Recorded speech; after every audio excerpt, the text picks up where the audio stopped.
Mahesh Kumar Mansukhraj Suthar state bank of ઇન્ડિયામાં deputy manager તરીકે officer કેડરમાંથી રિટાયર થયો છું. તે પહેલા અને હાલમાં હું બરોડામાં સેટલ થયો છું.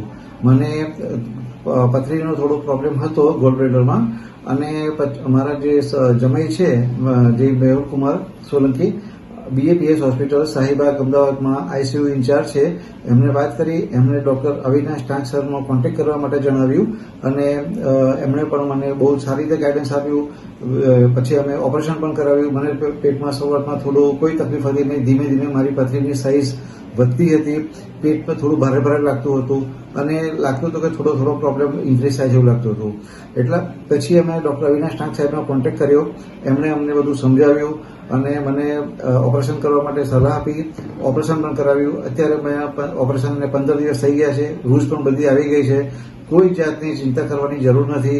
એકદમ સેફ ઓપરેશન છે અને બહુ જ ફ્યુચરમાં પણ બેનિફિટ છે. મને 15 દિવસ મારું ઓપરેશન ન થયા, મને કોઈ જાતની તકલીફ પડી નથી અને ડ્રેસિંગ પણ સરસ થઈ ગયું છે અને ઘાવ પણ બધા રૂઝાન આવી ગયા છે. હું બધાને વિનંતી કરું છું કે જે કોઈને ગોલ્ડબ્લેડર સ્ટોન હોય, પિત્તાશયમાં પથરી હોય તો ઓપરેશન કરાવવા માટે કોઈ જાતની ગભરામણ કરવાની જરૂર નથી.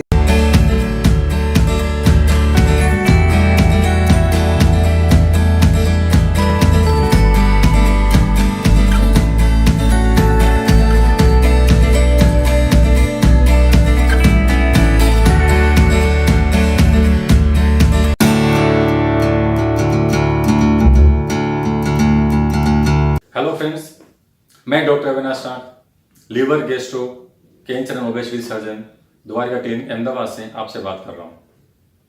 आज हम बात करेंगे गॉलब्लैडर स्टोन का सबसे अच्छा ट्रीटमेंट क्या है.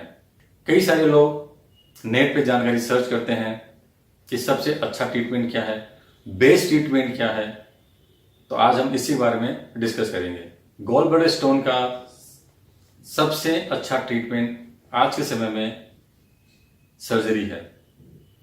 ऑपरेशन के द्वारा एक बार में गॉल ब्लैडर का ट्रीटमेंट किया जाता है. पूरा गॉल ब्लैडर ऑपरेशन द्वारा निकाल दिया जाता है और भविष्य में दोबारा कभी भी तकलीफ नहीं आती है. लेप्रोस्कोपिक सर्जरी के आने के बाद में पिछले 20 साल से ये ट्रीटमेंट सबसे इफेक्टिव ट्रीटमेंट, सबसे सस्ता ट्रीटमेंट और सबसे अच्छा ट्रीटमेंट माना जाता है. एक्सपर्ट डॉक्टर से लेप्रोस्कोपिक गॉल ब्लैडर सर्जरी करवाने के बाद आप 1 दिन या 2 दिन में घर जा सकते हैं. बहुत छोटा कट लगता है, दर्द नहीं होता है, आप जल्दी काम पे लौट सकते हैं.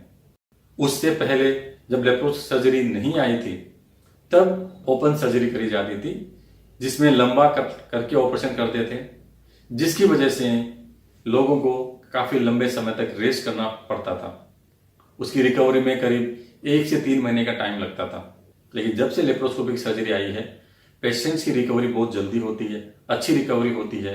इसलिए ये सर्जरी आज की डेट में सबसे अच्छा और इफेक्टिव ट्रीटमेंट माना गया है. जब मेरे पास पेशेंट आते हैं तो मुझे पूछते हैं, सर क्या ऐसी कोई दवाई है जिससे स्टोन डिजोल्व हो जाए, छोटे हो जाए. तो मैं आपको बताना चाहूंगा, ऐसी दवाई आती थी. करीब 30 साल पहले मेडिकल साइंस ने इस बारे में काफी रिसर्च किया और कुछ कंपाउंड्स बनाए, ट्राई किए और यूज में करके देखा कि इन दवाओं से स्टोन का साइज कम होता है, लेकिन वो दवाई लंबे समय तक लेनी पड़ती है और लंबे समय तक ये दवाई देने से इस दवाई के भी साइड इफेक्ट आने लग गए थे. इसलिए लंबे समय तक वो दवाई नहीं दी जा सकती है. इसलिए ये ट्रीटमेंट लॉन्ग टाइम के लिए इफेक्टिव नहीं है. दूसरा, अब जब से लेप्रोस्कोपिक सर्जरी एक अच्छे इलाज के रूप में सामने आई है, तब से दवा का यूज भी कम हो गया है.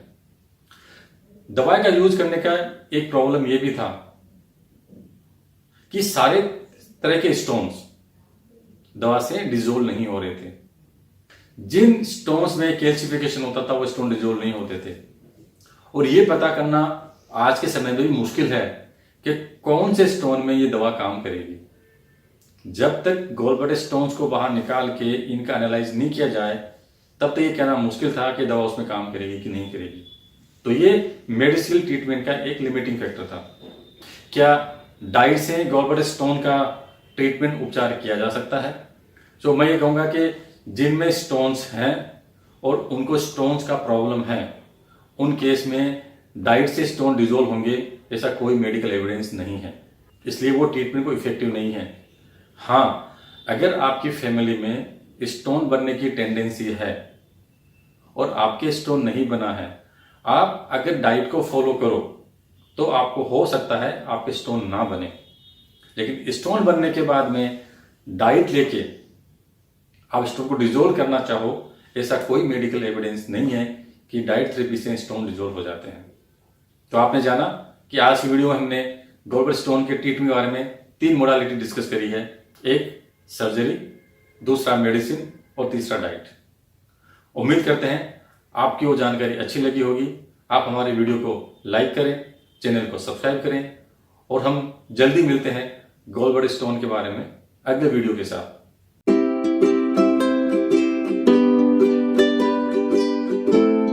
द्वारका क्लिनिक के निदेशक डॉक्टर अविनाश टांग SGPGI से MS और MCH करके आज अहमदाबाद के जाने माने ओबेसिटी और गैस्ट्रो सर्जन है। शेल्बी हॉस्पिटल में liver, gastro and obesity department के फाउंडर हेड रह चुके हैं और एशियन बैरियाट्रिक्स में भी 2009 से 2010 तक ओबेसिटी सर्जन रह चुके हैं। इंडिया के अलावा जापान और कोरिया में ट्रेन्ड डॉक्टर टांग कई राष्ट्रीय और अंतर्राष्ट्रीय अवार्ड से सम्मानित हो चुके हैं। अभी विजिट कीजिए द्वारका क्लिनिक या कॉल कीजिए 8866020505 पर और वापस पाइए एक स्वस्थ और खुशहाल जीवन।